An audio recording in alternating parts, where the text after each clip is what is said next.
Ассалаумағалейкум достар, сіздермен бірге Азекен ғой арнасы. Бүгінгі видеода мен сіздерге No Players онлайн ойындағы үш нөмірге түскен құбыжықты және оның үш нөмірмен байланысын, үш нөмірдегі ойындағы квестті айтып түсіндіретін боламын. Видеоны термей соңына дейін көріңіздер, себебі видеоның әр жерінде сізді қатты таңғалдыратын өте қорқынышты қызықты сәттер көп. Видео басталмастан бұрын подписаться деген қызыл кнопканы басып, жанынан шыққан қоңыраушаны басып, осы видеоға лайкта басып қойыңыз.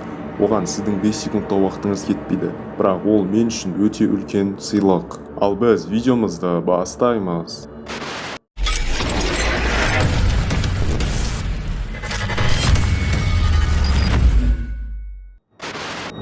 No Players онлайн ойыны. Бұл ойынға кіруді басқан кезде экранға осындай кассета түседі. Және сол кассетаны басқан кезде ойынға кіреміз. Бұл ойын қарапайым шутер сияқты ойын болғанымен, бұл ойында өте үлкен құпия қорқынышты квесттер толып жатыр.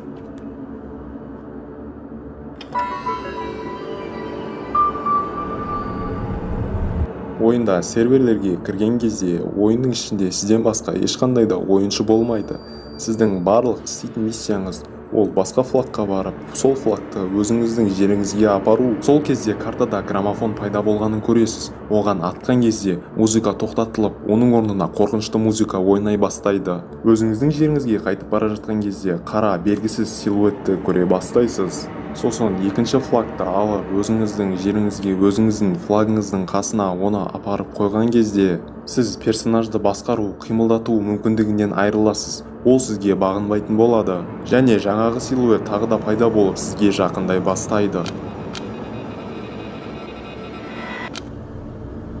Қасыңызға қатты жақындаған соң ол жоғалып кетеді. Ары қарай сіздің орындайтын миссияңыз ол үшінші флагты өзіңіздің жеріңізге апару болып қалады. Сіз ешқандай да ойындағы қателікті байқамай флагты өзіңіздің жеріңізге апара жатасыз. Бірақ кейін тағы да осыны көресіз.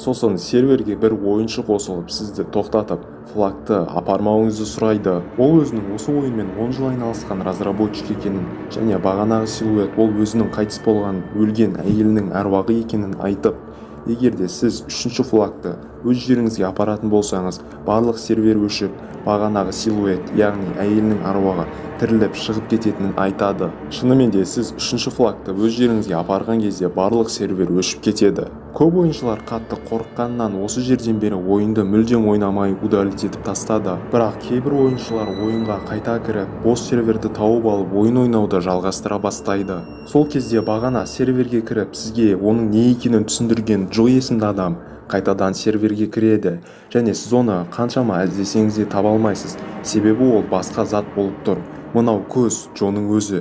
Егер сіз оған атқан кезде Джо бір нәрсені суретке сала бастайды. Ол Enter кнопкасының суретін осы қағазға салады. Одан кейін барып сізді серверден шығарып жібереді, және тура ойынның басындағыдай барлық сервер пустой тұрады. Ал төбеде тұрған көз Джоның өзі. Сіз кез келген серверді басып, ойынға қайтадан кіріп, картаның ортасын басып, сол картадан секіруіңіз керек. Сол кезде бір белгісіз жерге түсесіз. Бұл компьютер ойыншылардың код жазуын сұрайды. Ойыншылар осы кезде өте үлкен квесттің бірін ашады. Егерде оқты әр атып оқтаған кезде оқтың сандары өзгеріп тұрғанын байқайды. Сол оқтың сандарының барлығын жазған кезде осындай сан шығады. Ойыншылар бұл номерге телефон арқылы хабарласып көруді шешеді, және хабарласқан кезде мынандай нәрселерді естиді.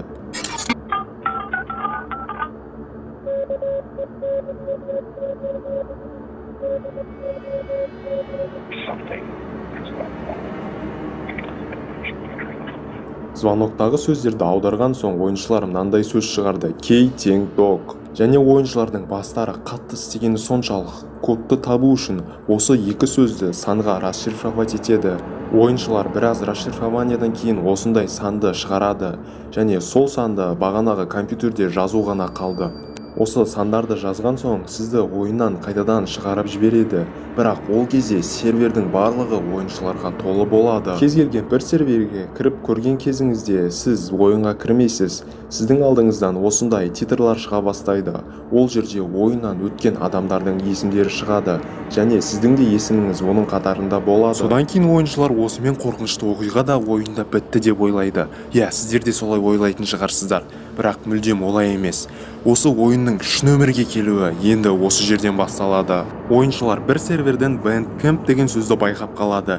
Bandcamp деген сайт бар екен. Сол сайтқа кіріп, Джонның атын іздеп көрген кезде Джонның аккаунтын тауып алады. Джон деген бағана серверде бізбен сөйлескен адам. Сосын ойыншылар Джонның өз аккаунтына салған музыканы фото форматына айналдырған кезде осындай орманның суретін көреді. Және ол орман шын өмірде бар орман. Бельгиядағы орманға ойыншылар шынымен де барып көруді шешеді. Олардың бұл орманға баруы да құр болмайды.